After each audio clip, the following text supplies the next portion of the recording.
Hi, everybody. My name's Jason. I'm Qayin. I'm Jaden. I'm Eli. And we are the YHWH and the Torah.net website and YouTube channel and Odysee Channel, Rumble channel. Rumble's taken off a little bit for us over there. So hello to everybody over there on Rumble. Much love to you. Much love to everybody on YouTube. And Odyssee's kind of a ghost town. But if you're ever watching on Odysee, much love to you as well. And we are the family who, what, Jade? Who believes the law, statutes, and commands, the first 5 books of the Bible. The law of the Torah is for all generations, that it is never done away with. When people say that it is done away with, that is wrong, and that our Messiah kept the laws as well. And our Messiah, we know him as YHWH, because there were no J's in Hebrew, so his name could have been Jesus. It wouldn't have been Spanish, it wouldn't have been English, it wouldn't have been Greek, it would have been Hebrew. So YHWH is what it would have been. Yeah, and there's no other name under heaven by which man may be saved. And then you begin a walk, and that walk is in the Torah, and that Torah is a beautiful, beautiful thing. That is a thing that will guide your life, manifest greatness in your life, and it is the only shot that we have at the kingdom. And you have a tremendous amount of religions out there, and it is a grace religion. It's all about grace, grace, grace. It's all about this and that, and it's our Creator loves us so much that you can live how you want to live, do what you want to do, act like you want to act, and that is contrary to what scriptures say. And we live in a very spoon-fed, lazy civilization into a world where everybody wants the good feeling, the what makes them feel good. But you know what makes them feel good now is going to make them feel really, really bad in the end times. And so we need to be very, very astute in our studies and understanding that the laws of our Creator are good for all times. And so we are into the book, the second book of Aḍam and Ḥawwah, and we still have a bunch of sickies here. For the most part, I have survived my mild cold, but it took out the kids, and so we are trying to survive. So here we go. Verse 1. Then Yereḍ kept his father's commandment and arose like a lion over his people. He fed them in righteousness and innocence and commanded them to do nothing without his counsel, for he was afraid concerning them, lest they should go to the children of Qayin. Wherefore did he give them orders reportedly, and continued to do so until the end of the 485th year of his life. At the end of these said years, there came unto him this sign. As Yereḍ was standing like a lion before the bodies of his fathers, praying and warning his people, Satan envied him and wrought a beautiful apparition, because Yereḍ would not let his children do aught without his counsel. Satan then appeared to him with 30 men of his hosts, in the form of handsome men, Satan himself being the elder and the tallest among them, with a fine beard. Uh-oh, somebody with a fine beard. So this is he's Satan. Satan doing his things. Here you go. And that's probably, they could tell they had beards, because if you didn't have a beard, it'd be a little weird. Yeah. If you look like, hey, this dude's an outsider, this dude isn't one of us. You beta. You got to have your beard. Just kidding. Well, kind of. A beard is kind of manly, though. So that's what I got to say. So here we go. 5. They stood at the mouth of the cave and called out Yereḍ from within it. He came out to them and found them looking like fine men, full of light and of great beauty. He wondered at their beauty and at their looks, and thought within himself whether they might not be the children of Qayin. He said also in his heart, as the children of Qayin cannot come up to the height of this mountain, and none of them is so handsome as these appear to be, and among these men there is not one of my kindred. They must be strangers. Then Yereḍ and they exchanged a greeting, and he said to the elder among them, O my father, explain to me the wonder that is in thee, and tell me who these are with thee, for they look to me like strange men. Then the elder began to weep, and the rest wept with him. And he said to Yereḍ, I am Aḍam, who Elohim made first, and this is Ḥawwah, my son, who was killed by his brother Qayin, into whose heart Satan put to murder him. Then this is my son Sheth, whom I ask of YHWH, who gave him to me, to comfort me instead of Ḥawwah. Then this one is my son Enosh, son of Sheth, and that other is Canaan, son of Enosh, and the other one is Mahalalel, son of Canaan, thy father. So this is wild. This is definitely weird. If it comes back in a different form, these are like your relatives, you'd be a little freaked out. It would be a little trippy, wouldn't it? This would be very, very odd. And you could see the wiles of Satan, that he's tried a lot of different stuff. This is his new schemes. And if you think that everybody, you guys are all, that you're not going to get tricked by the devil, you guys can see exactly what this guy does and how evil this guy is. And all he wants to do is take your soul to hell with him. Okay, 12. But Yereḍ remained wondering at their appearance and at the speech of the elder to him. Then the elder said to him, Marvel not, O my son. We live in the land north of the garden, which Elohim created before the world. He would not let us live there, but placed us inside the garden, below which ye are now dwelling. But after that I transgressed.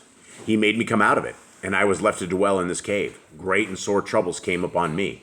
And when my death drew near, I commanded my son Sheth to tend his people well.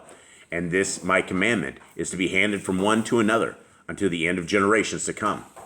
But O Yereḍ, my son, we live in beautiful regions, while you live here in misery, as this thy father Mahalalel informed me, telling me that a great flood will come and overwhelm the whole earth. Therefore, O my son, fearing for your sakes, I arose and took my children with me, and came hither for us to visit thee and thy children. But I found thee standing in this cave weeping, and thy children scattered about this mountain in the heat and in misery. But, O my son, as we missed our way and came as far as this, we found other men below this mountain who inhabit a beautiful country, full of trees and of fruits and of all manner of verdure. It is like a garden, so that when we found them, we thought they were you, until thy father Mahalalel told me they were no such thing. Now therefore, my son, hearken to my counsel, and go down to them, thou and thy children. All right, sorry for the pause there. My kid was in there hacking it up, so I was just coming over. I didn't want you guys to think we were all totally plagued, which they are. Okay, here we go. Ye will rest from all this suffering in which ye are. But if thou wilt not go down to them, then arise, take thy children, and come with us to our garden. Ye shall live in our beautiful land, and ye shall rest from all this trouble which thou and thy children are now bearing. But Yereḍ, when he heard this discourse from the elder, wondered, and went hither and thither. But at that moment he found none of his children. Then he answered and said to the elder, Why have you hidden yourselves until this day? And the elder replied, If thy father had not told us, we should have not known it. So you can see with like the generations and the experience that Yereḍ is a little more experienced, a little more smart, I guess is the word here, than Aḍam was, because he's like questioning these guys. Like he went to like look for other people to talk about this with, and like looked for questions. He questioned them. Yeah. Instead of just like when Satan would come to Aḍam and be like, "Follow me, I am like Elohim." Like Aḍam followed and like died for it. Will your opinion change if he gets tricked here? Maybe. Yeah, probably. Let's continue on. We'll see. Well, I mean, he did question it more than Aḍam ever did. Let's continue on. Then Yereḍ believed his words were true. Uh-oh. Oh, Jared. No. Funny you should say that, Jade. So that the elder said to Yereḍ, Wherefore didst thou turn about so and so?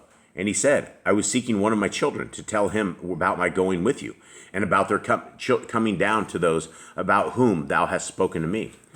When the elder heard Yereḍ's intention, he said to him, Let alone that purpose at present, and come with us. Thou shalt see our country.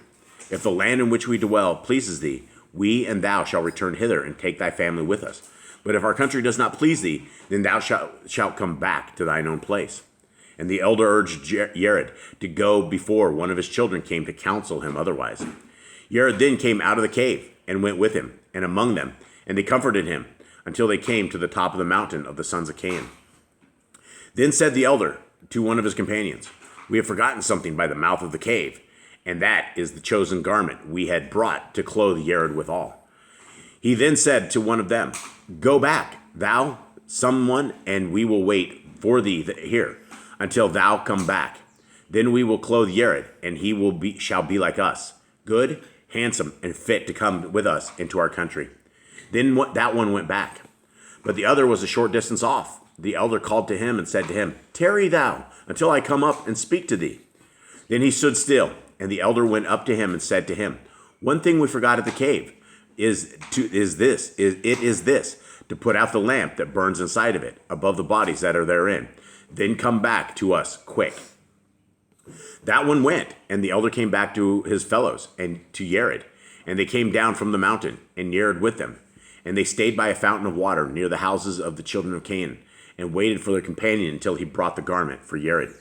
He then, who went back to the cave, put out the lamp, and came to them, and brought a phantom with him, and showed it them. And when Yereḍ saw it, he wondered at the beauty and grace thereof, and rejoiced in his heart, believing it was all true. But while they were staying there, 3 of them went into houses of the sons of Qayin, and said to them, Bring us today some food by the fountain of water for us and our companions to eat. Eli, you following along with the story? Yeah. What's going on? So basically, he's now down with the children of Cain. They just brought him down there. He's by a fountain of water, and three of the demons just went in and asked to the children of Cain for food down by the fountain. Yeah. Okay. Any comment, Jubs? He got tricked. Maybe more generations, a few more generations, maybe Noah's time, they won't get tricked like this. But more experience, maybe more understanding. But What do you mean Noah's time? There's only three of them that survived that. I know, but the more generations, maybe a little more understanding.